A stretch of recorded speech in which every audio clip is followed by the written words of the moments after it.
Dayton is going to speak for a minute or two about environmental injustice as it relates to the occupation and the siege. After that, we'll break down into very small little groups, since we're here from a lot of different experience levels with the issue and kind of background, and talk for a couple minutes kind of in small groups about things that we've heard today, and then Larry will be here. So, Dayton, everybody.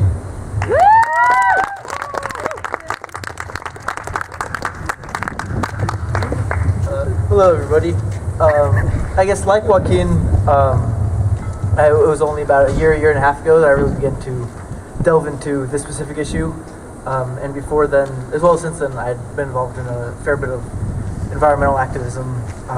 That's actually how I got close to some people who were involved with Palestine issues as well.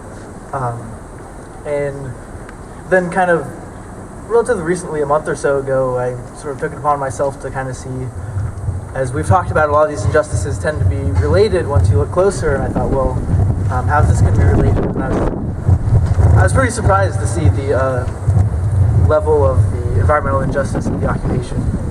One major thing I think needs to be talked about is olive trees, which are a huge part of the Palestinian agricultural economy, as well as sort of a social and cultural event. The olive harvest is a lot of families and entire villages will work together on the olive harvest. It's a big social event, and it's key to the culture. And also, olives are a good tree for the region because they're fairly water efficient, and it's a dry region in many ways. And so since 1967, it's estimated about 800,000 olive trees have been uprooted.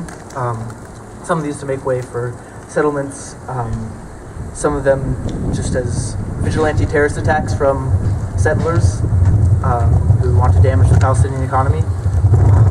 And also in Israel, there are parks meant to be sort of wilderness type parks, or nice maybe hiking areas or something. But what they put in often is European pine trees, which they claim that Israel is one of the few countries in the world that actually has more trees today than it did roughly 100 years ago. But I think you have to look at the type of tree.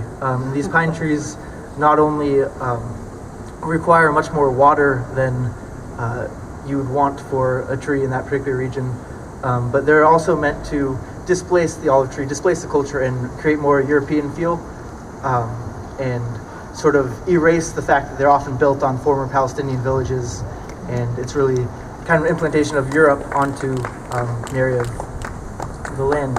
And also quickly on water, I mentioned has to do with the trees, but also as well as how much water you use. The average Palestinian in the West Bank uses roughly 70 liters of water per day.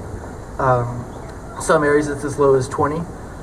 For reference, the World Health Organization says for minimum quality of life standards, you need at least 100. The United States the average American citizen uses 600 per day.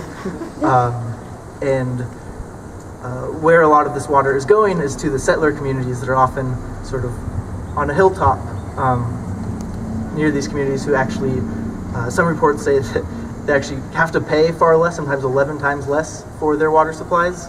In times of drought, they're given preferential water by the Israeli government, and also what little water that Palestinians are able to use is often poisoned by wastewater, which drains from these settlements into Palestinian agricultural land, as well as factories and industrial plants that are often moved from Israel into the West Bank, because Israel has environmental regulations and the West Bank basically doesn't, and so they're free to poison the land, soil, and water as much as they want in those regions, and often ramp up production when the wind is blowing towards the West Bank, and when the wind is blowing back towards Israel, they limit production so as not to toxify the air. And so, there's more I could get into on this particular issue and how it affects not just the humans, but the plants and animals of the region. The checkpoints and roads and settlements and walls make it difficult to break up habitat and make it difficult to migrate. But I think really in the West Bank, you have to look at how how the settlements not only change the people, but change the land to which these people have been connected, and to which they have strong both cultural and like biological need to, have clean water, have clean food. And so we need to look at the way the occupation changes the entire land base upon which Palestinians depend.